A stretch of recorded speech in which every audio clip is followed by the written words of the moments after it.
Saya Muhammad Nufriawan dari kampus Politeknik Pembangunan Pertanian jurusan Pertanian Prodi Agribisnis semester 5.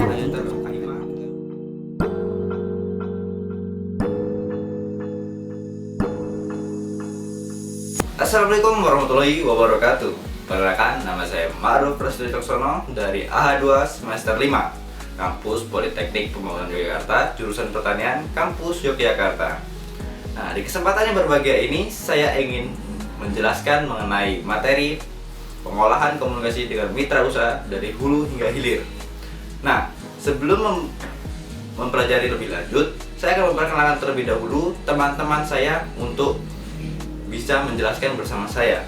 Yang pertama ada Kartika Sanindita dari Kampus Politeknik Pembangunan Pertanian, jurusan Pertanian, Prodi Agribisnis Hortikultura semester 5. Yang kedua ada Saya Maulida Wahdatunisa dari Kampus Politeknik Pembangunan Pertanian, jurusan Pertanian, Prodi Agribisnis semester 5. Yang ketiga ada Halo semuanya, Assalamualaikum warahmatullahi wabarakatuh. Perkenalkan, nama saya Muhammad Abdul Aziz Syaroni dari Kampus Politeknik Pembangunan Pertanian Yogyakarta Magelang, jurusan Pertanian Yogyakarta, Prodi Agribisnis Hortikultura semester 5. Yang keempat ada Saya M. Arya Nufrialda dari kampus Politeknik Pembangunan Pertanian jurusan Pertanian Prodi Agribisnis semester 5.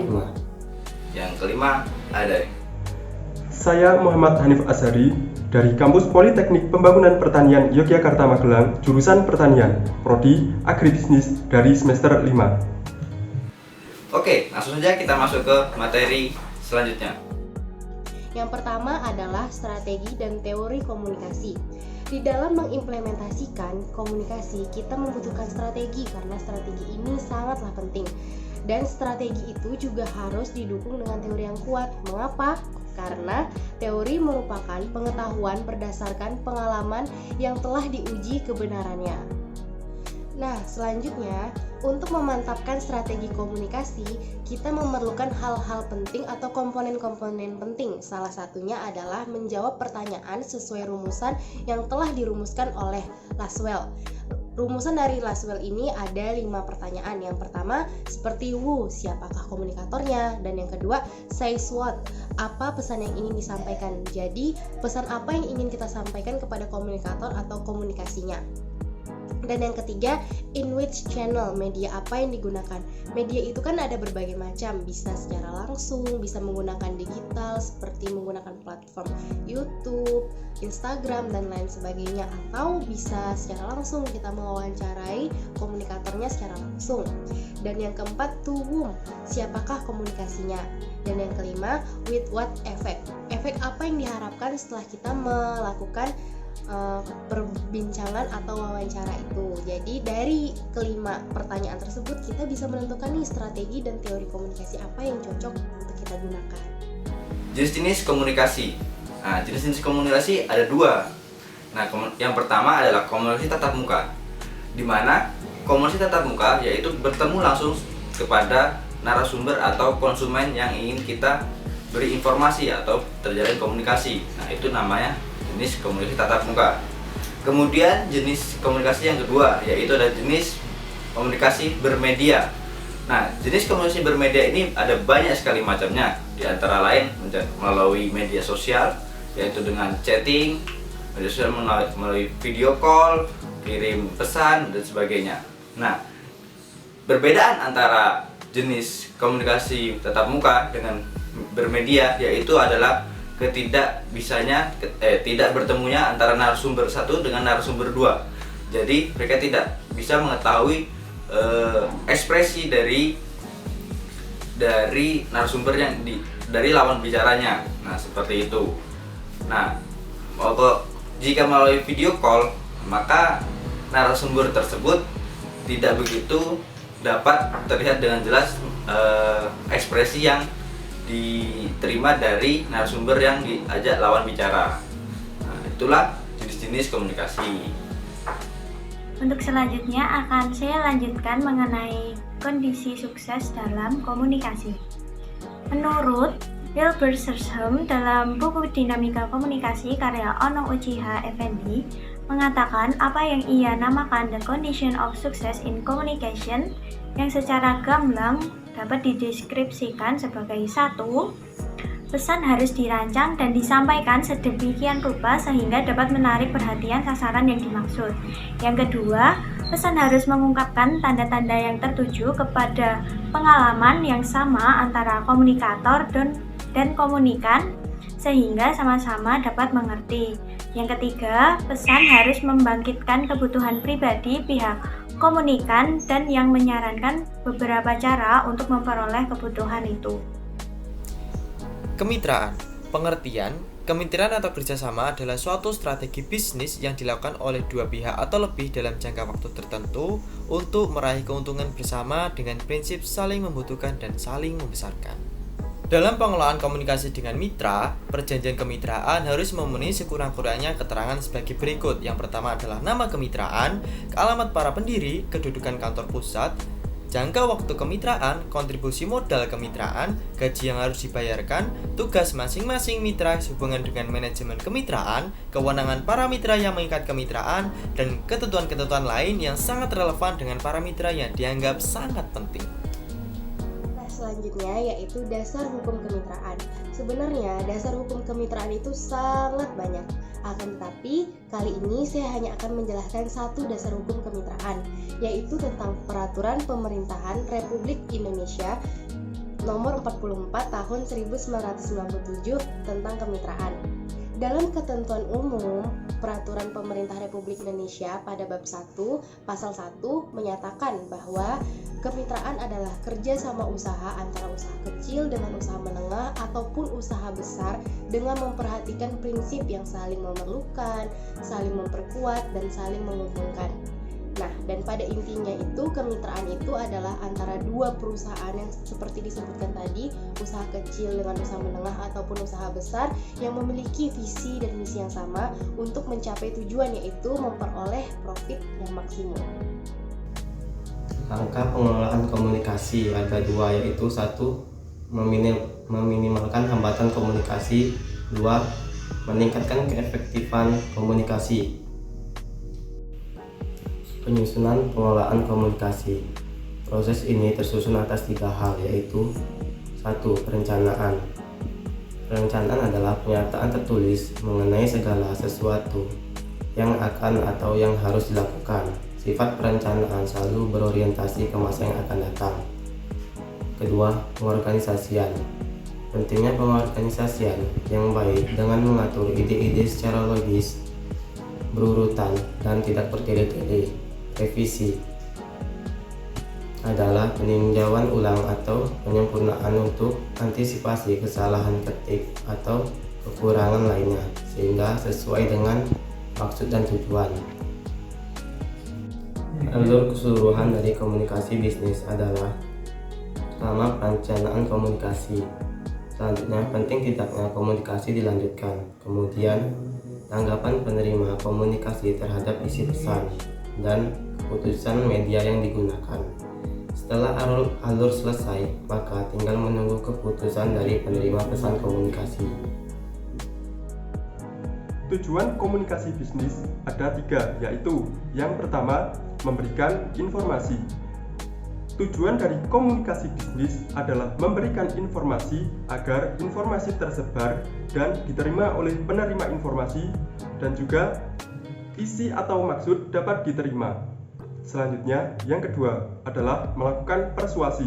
Persuasi adalah bentuk komunikasi untuk mempengaruhi dan meyakinkan penerima informasi. Selanjutnya, yang ketiga adalah melakukan kolaborasi. Kolaborasi adalah bentuk kerjasama dari dua badan atau dua pihak untuk mencapai suatu tujuan bersama. Menguji tujuan komunikasi dengan mengajukan beberapa pertanyaan yang akan menjadi bahan evaluasi, yaitu yang pertama, apakah tujuan tersebut realistis atau masuk akal dan sinkron tidaknya tujuan komunikasi dan isi dari komunikasi. Selanjutnya, yang kedua, apakah waktunya tepat? Ketepatan waktu akan berpengaruh pada hasil akhir komunikasi. Selanjutnya, yang ketiga, apakah yang mengirim pesan itu sudah tepat, ketepatan sasaran atau tidak. Jika tidak, maka tidak akan membuahkan hasil dari tujuan komunikasi. Selanjutnya, yang keempat adalah apakah tujuannya selaras atau tidak dengan tujuan organisasi. Ya, hal-hal yang dilakukan adalah menganalisis mitra. Nah, yang pertama, menentukan ukuran dan komposisi mitra, di mana ini maksudnya, jadi misalnya kita membutuhkan mitra. Nah, mitranya itu kita harus tahu tujuannya apa kita mencari mitra. Misalnya kita mencari konsumen untuk mencari mitra untuk memenuhi bahan baku. Nah, jadi kita harus tahu komposisi bahan bakunya itu apa saja. Misalnya, konsumen ini kita komposisinya dia potensi untuk menyuplai bahan baku. Jangan sampai kita mencari mitra tentang marketing, pemasaran. Nah, itu adalah sedangkan kebutuhan kita untuk bahan baku. Nah, itu tidak tepat. Nah, itu termasuk dalam komposisi mitra. Kemudian siapa mitranya? Nah, siapa mitranya itu adalah kita menentukan orang untuk yang kita jalin untuk sebagai mitra. Misalnya, saya punya partner namanya si A. Dia sangat cocok untuk saya jadikan mitra. Nah, itu seperti itu. Kita harus menentukan orang sebagai mitra kita. Kemudian 3, reaksi mitra. Reaksi mitra ini adalah feedback dari mitra tersebut. Jika kita sudah menjalin hubungan atau komunikasi tentang mitra, nah reaksi dia seperti apa? Apakah dia akan menerima dengan baik untuk kita jadikan mitra atau tidak? Nah, itu. Terusnya keempat, tingkat pemahaman audiens. Nah, jadi tingkat pemahaman audiens ini adalah audiens paham tentang apa yang disampaikan oleh narasumber, jadi pembicara. Jadi audiennya paham apa yang akan kita sampaikan. Kemudian yang kelima, hubungan komunikator dengan mitra. Nah, jadi hubungan komunikator dengan mitra ini adalah saling terus berhubungan. Jadi antara sebuah komunikator yang ingin mencari mitra itu harus terjalin hubungan terus menerus. Jika tidak, nanti maka sebuah kemitraan tersebut tidak akan berjalan dengan baik. Seperti itu contohnya. Ya, cara memenuhi kebutuhan audiens. Nah, oke. Jadi di sini ada 5 poin untuk cara memenuhi kebutuhan audiens. Yang pertama, temukan, cari apa yang diinginkan mitra. Nah, jadi carilah apa yang diinginkan oleh mitra kita. Misalnya dia menyuplai. Nah, kita cari mitra yang menyuplai. Berarti dia ingin menyuplai. Kemudian yang kedua itu antisipasi pertanyaan yang tidak digunakan. Nah, seminimalisir mungkin kita memberikan informasi yang sangat-sangat real dan sangat komplit agar tidak terjadi pertanyaan-pertanyaan yang tidak diinginkan.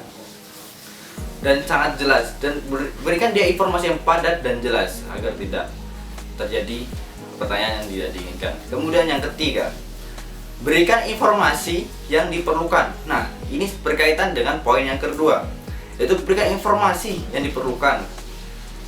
Nah, jadi berikan informasi yang benar-benar diperlukan oleh mitra kita atau audiens kita. Berikan semua informasi dengan sangat padat dan jelas. Pastikan bahwa informasi yang akurat, itu adalah poin keempat. Berikan informasi yang akurat.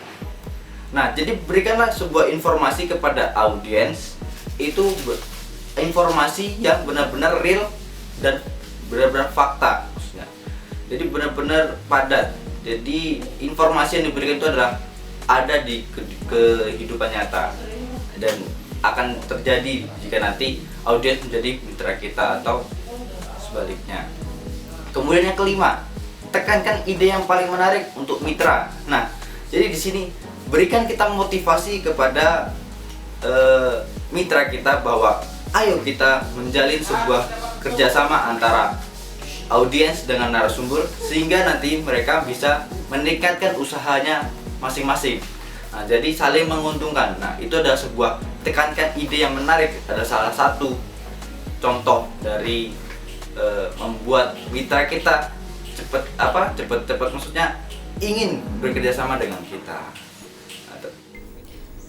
Ada beberapa cara dalam memilih saluran media. Nah, yang pertama adalah komunikasi lisan, yang kedua adalah media komunikasi lisan, yang ketiga adalah komunikasi tertulis, dan keempat adalah media komunikasi tertulis.